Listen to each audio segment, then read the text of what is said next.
here. Net lang pala siya. Kala ko it's big.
Grabe guys.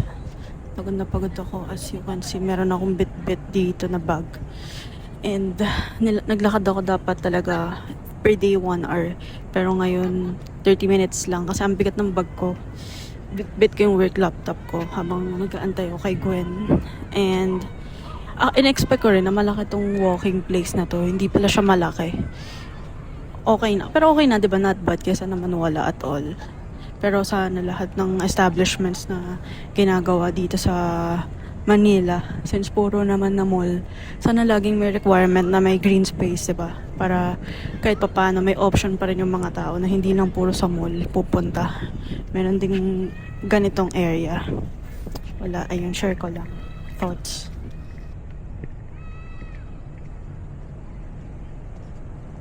Matitira sa ibigay.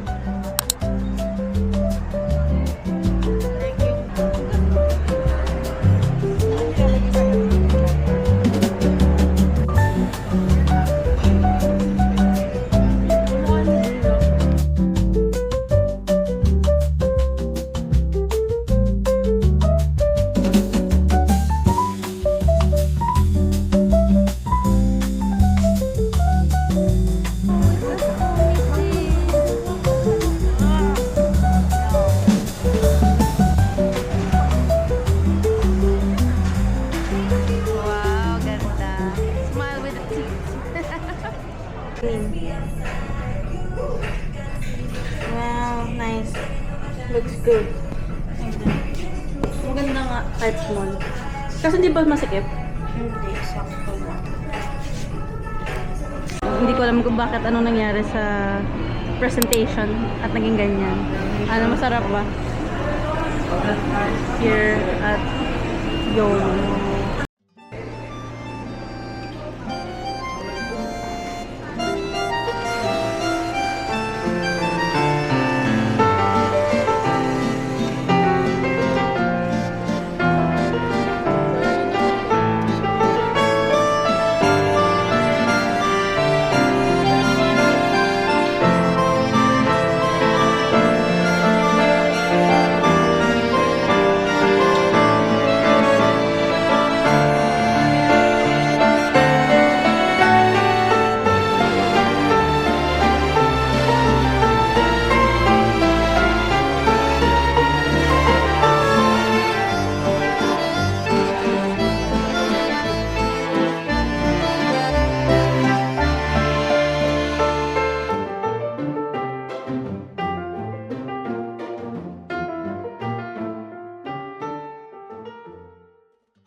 Something about me is that I love green spaces so much. Like, parang nag-start siya nung 2024 when I was in Japan for like a month.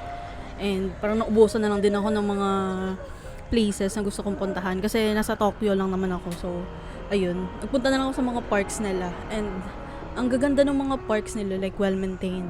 Pwede kang humiga-higa doon kahit wala kang mat. Tapos, ang dami, like parang every time maglalakad ka, siguro mga every 30 minutes, merong park. Maliit man or malaki. And ayun, naman sa Philippines, like super konti nung mga parks natin. And kunyari ito, located to within a school. And super laki, 'di ba? Buti nga free to access for everyone. Pero ayun, nakakalungkot lang na hindi tayo binibigyan ng mga third spaces like this. And so, kung meron man super konti or super hirap niyang puntahan, hindi siya accessible for everyone. Kaya parang, ngayon pa naman, parang mas dumadami yung mga taong nagpupunta sa mga park. Mas gusto nila yung mga nagpipiknik. Nakita ko yan sa Vermosa. Like, parang tuwing hapon doon, punong-puno yung mga tao. Yung park doon na ng mga taong nagpipiknik. So yun, sana mas dumami yung parks and sana mas kumonti yung mga ginagawa nilang Skyway, 'di ba?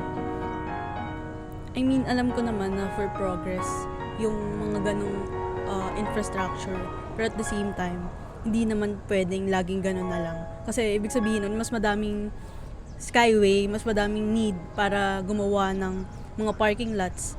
Yung saan ba nila kinukuha yung mga parking lots, 'di ba, sa mga places na kunyari ganyan yung UP. Siguro naman hindi tayo aabot sa time na pati itong Sunken Garden dito, gagawin na lang nilang parking lot or gagawin nilang foundation yung lugar na yan para sa Skyway. Ang OA, di ba? Ang OA lang nung analogy, pero wala. Nakakainis lang na lagi nating inuunang i-move yung mga sasakyan kaysa sa mga tao.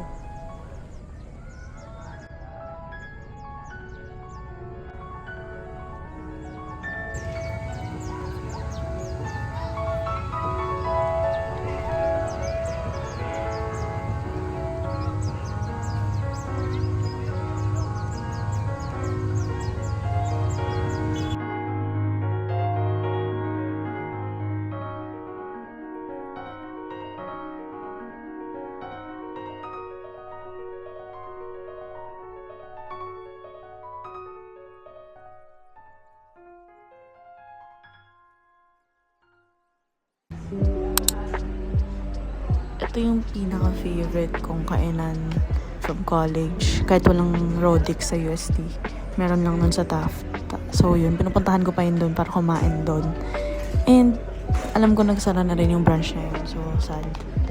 Like super sad talaga kasi yun lang yung accessible sa akin na malapit lang. Hindi siya malapit pero madali lang puntahan. Ayun. Kainis. Bakit sila nagsara? Tsaka meron pa akong favorite na isa pa yung Midnight Tapa sa car park sa UST.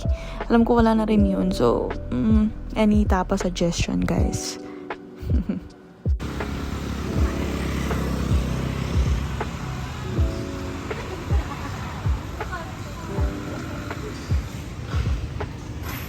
So yun, right after nun, pumunta ako sa SM North para kumain sana ng froyo sa Yoli or Yol. Yung kinainan namin yesterday. Pero parang gusto ko itry itong BLK 513. And I remember nung pandemic, like super addict ako dyan. Yung The Dark Side ba yun? Na parang meron pang spice cookie something. Yun. Tinikman ko lang siya ulit. And super tamis itong order ko. Kasi itong in-order ko is ube something. Basta may ube cheese. Ayun, ube cheese pandesal yung sauce. And sobrang tamis niya, guys. Like, after nyan, like, kinabukasan, nagkaroon ako ng ubo. Like, ngayon, pagaling pa lang ako habang ina-edit ko to. So, today's a self-date. And ang plan ko lang is magpalamig sa mall. Kasi sira yung aircon namin dito sa bahay. Hindi lumalamig. Kumain. And mag-people watch. So, let's see. First stop is Ayabu. And ang favorite kong order dito is yung, di ko alam kung tama ba, Torimenchi ata yung name. Basta yung may beef sa loob, tapos may cheese. Yun, favorite ko yun. And lagi ko siyang kinikrave. Nagpapasama actually sa friend ko. Dapat talaga hindi to solo date kasi hindi siya free. So, yun.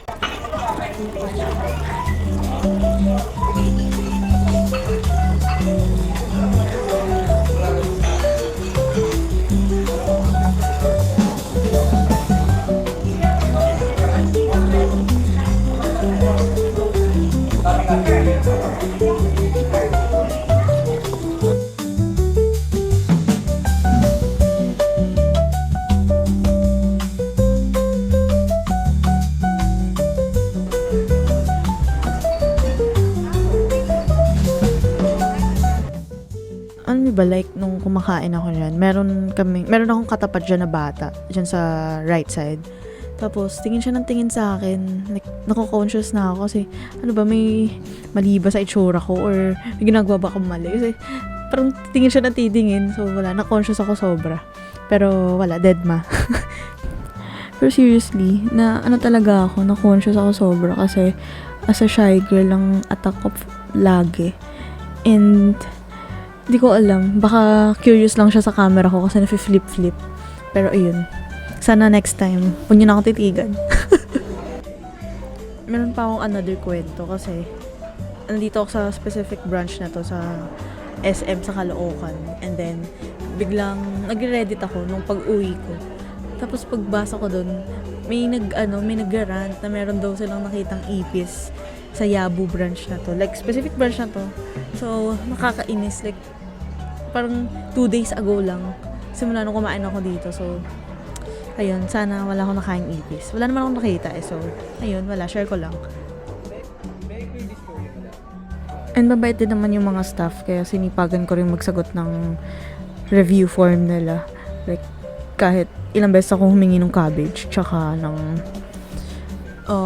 tawag dito yung miso soup.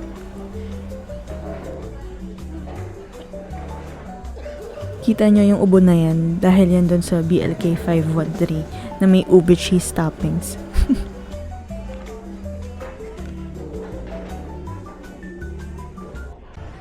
My friends from my previous work would know na ito talaga yung obsession ko. Siguro ito na rin yung way ko para mag-cope sa stress, sa commute during that time.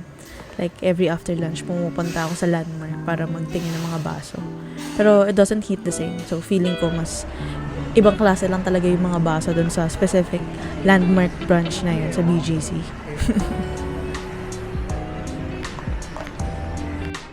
And for my sweet treat, nandito ako sa Kumori. Bumili lang ako siya ng parang red velvet bar, pati ng cheese bar. Nalimutan ko yung specific name. Pero yun, nung time na yun, naisip ko, mura naman yun, 60 pesos lang. Pero, na-realize ko ngayon na mahal niya pala kasi sobrang liit lang. Tapos, 60 na.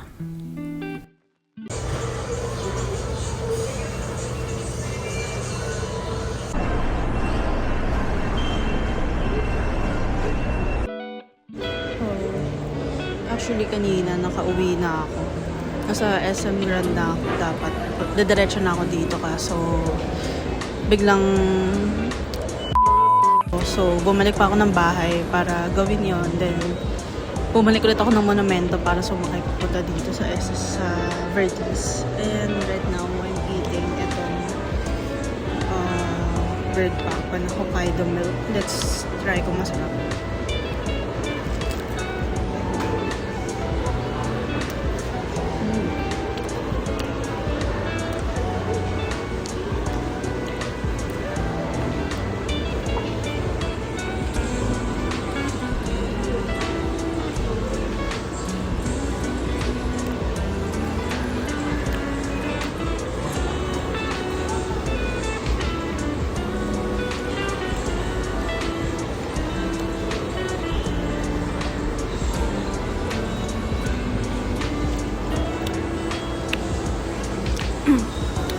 Yummy naman siya, pero parang okay na ako dun sa custard lang na flavor.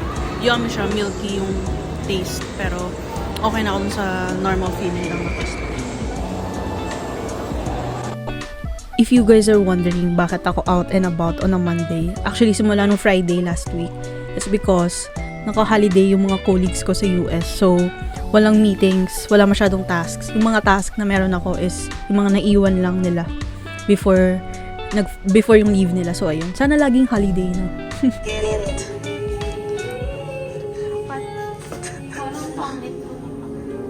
What? No.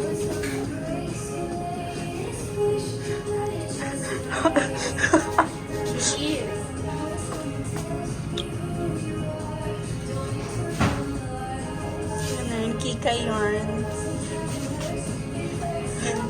Who is Alicia? Kiss? Alicia Kiss.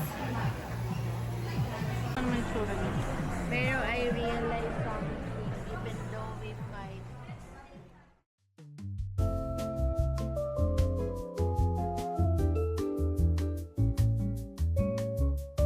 Alam nyo ba guys, na-realize ko rin na super unhealthy ko this week. Like, kain ako ng kain sa labas, tas puro oily pa yung mga kinakain ko. Kaya ayun, inacid ako malala. So, ngayon, ang kinakain ko na lang dapat ay mga sabaw-sabaw.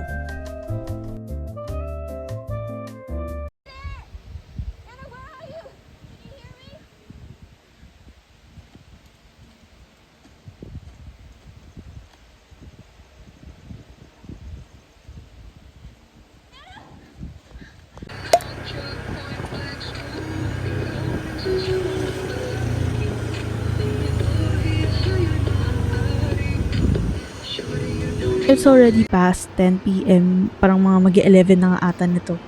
And papunta ako sa office kasi yung laptop ko, ayaw niyang bumukas. Like, ayaw niyang mag-turn on. Nakakainis. Like, ready na ako eh. Kakaligo ko lang. Ready na akong mag-work. Then bigla ayaw niya mag-on.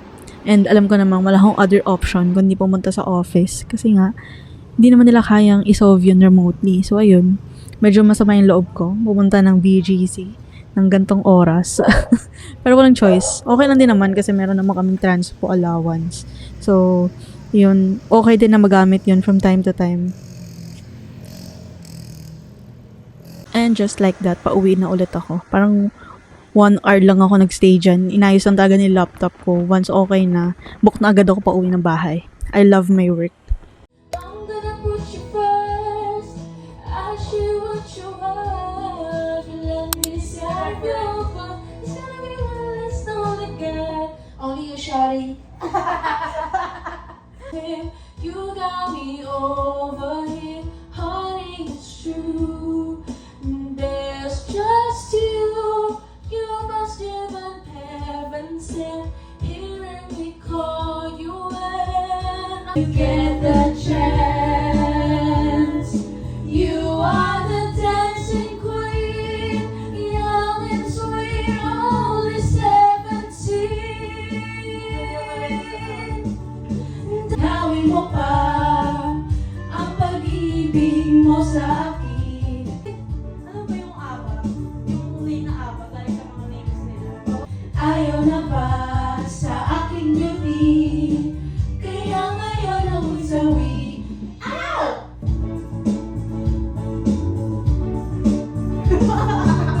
Dati-dati, ang sweet-sweet natin. Oras-oras, ika'y nasakit. Bakit? I'm like a bird, gonna fly away.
Why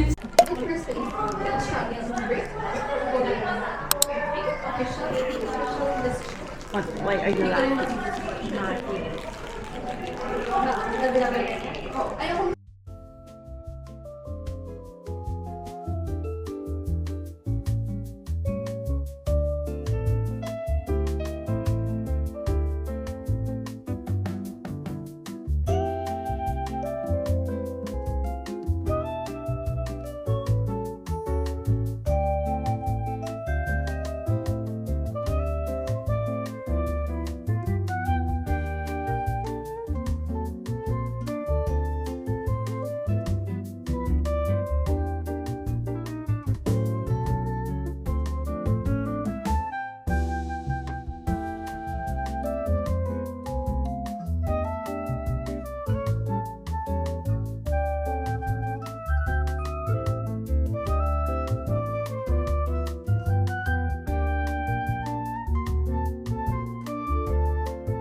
We're back here in UST kasi may Wala, si may Ian ba yun? Hindi. That's not him. Kamukha niya. Anyway. the heck Juan Carlos, tapos kamukha niya. Damn. Oh, then, yeah, continue. may nag-FOMO na nakasalamin today pero tomorrow di niya nasuot. Sino nag-FOMO? Ba't ka nag-FOMO? Kasi nagpagawa ako ng aking salamin kahapon. Now, meron na rin siya salamin.